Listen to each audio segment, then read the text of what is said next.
Hello दोस्तों, welcome to the my YouTube channel journey to CSS. आज का जो हम टॉपिक पढ़ने जा रहे हैं वो है वार ऑफ इंडिपेंडेंस। ठीक है। उसके पहले मैं इसका कुछ जो पार्ट्स हैं, जब पहले इंडिया पाकिस्तान नहीं था तो मैं वो बताने जा रहा हूँ। ब्रिटिश इंडिया मीन्स जब पाकिस्तान नहीं था, इंडिया भी नहीं था, तो एक अलग अलग रियासतें नहीं थी, तो जो कुछ प्रोविंस थे उनके नाम, there are the 6 province with Muslim majority. वहाँ पे जो 6 प्रोविंस थे, अभी तो पाकिस्तान इंडिया बन गए, इससे पहले की कहानी है। तो 6 जो प्रोविंस थे उसकी मुस्लिम मेजॉरिटी हुई कि किस प्रोविंस में कितनी मुस्लिम मेजॉरिटी थी। सबसे पहले पंजाब में आते हैं, तो पंजाब में 50% क्या थे? मुस्लिम थे। 50% मुस्लिम थे किसमें? पंजाब में। उसके बाद बंगाल में 35% टू 40% क्या थे? मुस्लिम थे। उसके बाद आते हैं मुंबई में 25% क्या थे? मुस्लिम मेजॉरिटी थे। और यूपी जिसको हम कहते हैं United province of the Agra, इसमें 14% क्या थे? Muslim majority. और फिफ्थ सीपी सेंट्रल प्रोविंस, जिसमें क्या था? 10% मुस्लिम मेजॉरिटी थी। और लास्ट वन है 6 मद्रास में भी 10% क्या थी? मुस्लिम मेजॉरिटी थी। ठीक है। अब ये है ब्रिटिश इंडिया। अब ये आप लोग समझ लीजिए कि ये है ब्रिटिश इंडिया, जिसमें मुसलमानों की अक्सरियत यही थी, और जो थे वो हिंदू थे, सिख थे, और क्या थे, और जो भी और दूसरी कौमें थी वो यहाँ पे जुड़ी रहती थी। ठीक है। अब हम आगे चलते हैं। अब हम बात करते हैं war of independence. War of independence क्या थी? ये 10 मई 1857 में लगी थी, जिसको हिंदू और मुस्लिम ग्रेट रिवॉल्ट के नाम से कहते हैं, वार ऑफ इंडिपेंडेंस। ये एक आज़ादी की जंग थी, जहाँ पे मुसलमान और हिंदू को राइट्स नहीं मिल रहे थे, जहाँ पे हुकूमत थी किसकी? ब्रिटिश की। ब्रिटिश इसको कहते हैं इंडियन वोटिनिटी। ठीक है। हम इसका बैकग्राउंड पढ़ेंगे सबसे पहले किसका, कि ये वार कहाँ से शुरू होती है और ब्रिटिश कहाँ से इस इंडिया में दाखिल होते हैं। ठीक है। सबसे पहले EIC एक कंपनी थी जिसकी नाम है east India company, that is British company. ये किसकी कंपनी थी? ब्रिटिश की कंपनी थी। ब्रिटिश कैम इन इंडिया, ये इंडिया में आए थे because that time 34 GDP of India. उस टाइम जो ये इंडिया थी, जो पाकिस्तान इंडिया, ये अभी तो पाकिस्तान भी है और इंडिया भी है, एक अलग अलग नेशन शो कर रहे हैं, मगर मैं उसको पूरी ओवरऑल बता रहा हूँ। इंडिया, उसको 34 GDP थी किसकी? इंडिया की। इसलिए वो ब्रिटिश कहाँ आए? इंडिया है, फॉर देयर ओन ग्रीडी, अपनी लालच में। हम जीडीपी किसको कहते हैं? GDP means grass domestic product. हम जो भी प्रोडक्ट हैं उसको मेजर करते हैं ग्रास डोमेस्टिक प्रोडक्ट को जीडीपी में। Is the most commonly use measurement है इकोनॉमिक एक्टिविटी। ठीक है। ये होती है हमारी जीडीपी। उस टाइम 34 जीडीपी थी किसकी? इंडिया की। इस लालच में आए तो वहाँ पे उनका यहाँ पे जो जीडीपी हाई थी, इसलिए उस लालच में यहाँ इंडिया आए। ठीक है। ये ब्रिटिश। उसके बाद क्या हुआ? टर्निंग पॉइंट क्या थी? टर्निंग पॉइंट ये थी कि हम पीछे चलते हैं, कि इसका बैकग्राउंड जो हम जो रीड कर रहे हैं उससे, बैटल ऑफ प्लासी। अब बैटल ऑफ प्लासी क्या है? ये 23 जून 1757 में हुई थी।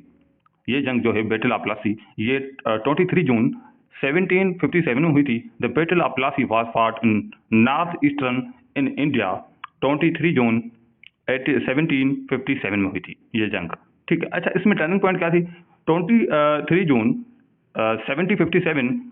अब क्या हुआ था? Sirajuddin Daulah, the last nawab of Bengal, ये जो सिराजुद्दीन दोहला था वो बंगाल के क्या थे? आखिरी नवाब थे। Was defeat in battle of Plassey. इस जंग में ये क्या हुए? इसको शिकस्त हासिल हुई। किसने शिकस्त दी थी? The east India company. अब ये कंपनी आई थी इंडिया की, ये जो ब्रिटिश की कंपनी थी इंडिया में आई, और ये ईस्ट इंडिया कंपनी वो ब्रिटिश की कंपनी थी। मैंने पहले आपको जिक्र करके आया। उस कंपनी ने क्या किया? उसके ट्रूप्स ने, यानी उसके फौजियों ने इस सिराजुद्दीन दोहला का क्या किया? इसको शिकस्त दी। ठीक है। Robert Clive was the commander in chief of EIC troops. उस दौर में 1757 में कौन था? Robert Clive was the commander in chief. ठीक है। इसने शिकस्त दी किसको? सिराजुद्दीन दोहला को।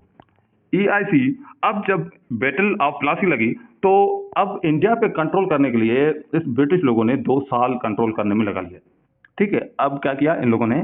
अब देखो ना, अब वार ऑफ इंडिपेंडेंस, जो आज़ादी की जंग लोगों ने लड़ी थी, वो किस बेस पे लड़ी थी? इस ब्रिटिश कौम से। क्योंकि ब्रिटिश कौम की एक कंपनी थी जो थी EIC, ईस्ट इंडिया कंपनी, और वो बैटल ऑफ प्लासी के बाद जो हुकूमत की उन लोगों ने, वो कंट्रोल किया इंडिया को 200 सालों तक। ठीक है। अब हम आगे चलते हैं। अच्छा, उसके बाद क्या हुआ? जो लोग थे वहाँ के, जो हिंदू मुस्लिम थे, वो ब्रिटिश से बहुत बागी हो गए थे। ठीक है। उसकी रीजनिंग क्या थी? Uprising against the British.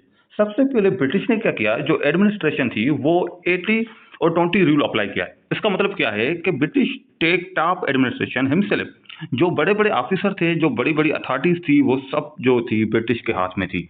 ठीक है, British take top administration himself and control authority take himself. अब देखो, अगर एक स्कूल में किसी टीचर को कोई काम हो तो वो तो प्रिंसिपल को कहेगा। तो इसी समझिए कि जो हिंदू मुस्लिम थे नीचे वाले जो थी, वो चाहे उनको पोस्टें ज्यादा थी, 80% उसको थी इंडियन को, मगर जो 20 थी वो जो ही वो क्या थी, अथॉरिटी थी, कंट्रोल। ठीक है, और सर्विंग अथॉरिटी कहते हैं Hindu Muslims. And chorus system भी उन लोगों ने क्या किया, चेंज कर लिया, लैंग्वेज चेंज कर ली, मुस्लिम्स रूल चेंज कर लिए, इस्लामिक। ठीक है, उसके बाद ये एक थी जो उन लोगों की एक रीजनिंग थी, जिसकी वजह से जो हिंदुस्तान के मुस्लिम थे और हिंदू थे, वो क्या बढ़े, आगे बढ़े ब्रिटिश के आगे। अच्छा, ब्रिटिश ने क्या किया, टॉप 20% ऑफिसर ऑफ EIC, जो ईस्ट इंडिया कंपनी थी, उसके जो टॉप 20% ऑफिसर थे वो क्या थे, ब्रिटिश थे। ठीक है, इसका मतलब, और जो 80% थे वो इंडियन थे। क्योंकि इंडियन का देखो ना, अभी आप देखो, जब इन लोगों का 80% तो थे, मगर क्या होता था कि जो बड़ी बड़ी ऑफिसर की जो क्या होती हैं पोस्टें थी, वो सारी ब्रिटिश के पास थी। तो इंडियन को भी अगर कोई एक्शन लेना पड़ता था तो उनके पास पूछना पड़ता था, सर ये हम काम करें या नहीं करें, क्योंकि सारी अथॉरिटी जो ऑफिसरों की थी वो ब्रिटिश ऑफिसर थे। ठीक है, 20% थी, मगर क्या थी, उनको पावर ज्यादा थी। फिर उन लोगों ने एक और दूसरा क्या कारनामा किया, ब्रिटिश ने डॉक्ट्रिन ऑफ लेफ्ट क्या किया, एक रूल अप्लाई किया, दैट इज अ रूल। ये क्या रूल था, ये एक किसने रूल अप्लाई किया, ये एक पॉलिसी थी adopt by the British in east India company, EIC। इसने क्या किया, इसने बता दिया कि जो आदमी होगा, जो एक पूरा खानदान होगा, अगर वो किसी भी आदमी की पीछे वाली जो भी जायदाद होगी, जमीन होगी, अगर उसका कोई वारिस नहीं है तो वो कहाँ जाएगी, that would be left into the British hand, वो ब्रिटिश के हाथ में चली जाएगी। ठीक है, कोई भी अनाथ है, कोई भी उसका अगर वाली वारिस नहीं है, कोई जमीन का, कोई किसी भी चीज का, तो वो सारी चीजें किसके पास जाएंगी, ब्रिटिश के हाथ में चली जाएंगी। ठीक। फिर इंडिया ने क्यों डिफीट किया, शिकस्त क्यों हुई इंडियंस को, क्योंकि देखो उस टाइम में क्या थी कि लैक ऑफ कम्युनिकेशन, अभी तो इंटरनेट है, सब चीज़ें हैं, उस वक्त न फोन थी, न क्या थी, कुछ भी नहीं थी, तो कम्युनिकेशन भी नहीं होती थी। ठीक है, नो डायनामिक लीडरशिप, को एक बड़ा लीडरशिप भी नहीं था जो एक इकट्ठे रहे, और management and leak of understanding. अगर आपके पास कम्युनिकेशन नहीं होगी तो मिसमैनेजमेंट होगी, और वहाँ पे क्या होगी, एक अंडरस्टैंडिंग की कमी आ जाएगी। तो हम वहाँ पे अगर देखो, वहाँ पे एक ब्रिटिश थे, यहाँ पे देखो कहीं कौमें मुस्लिम थी, कहीं हिंदू थी, तो उनके रिलीजियस से लेके कुछ के अपने अपने ख्यालात थे, तो अपने अपने ख्यालात की वजह से उसकी मिसमैनेजमेंट होती थी, और लेक ऑफ अंडरस्टैंडिंग, उनके पास अंडरस्टैंडिंग भी नहीं थी। ठीक है, इस वजह से इंडियंस को क्या हुई, डिफीट हुई। और कम्युनिकेशन तो एक बहुत है, अगर कोई किसी पंजाब में है तो उसको यूपी वाले का तो पता नहीं होगा तो क्या होगा। ठीक है ना, इसलिए इंडियंस को क्या हुई, डिफीट हुई। Thank you so much.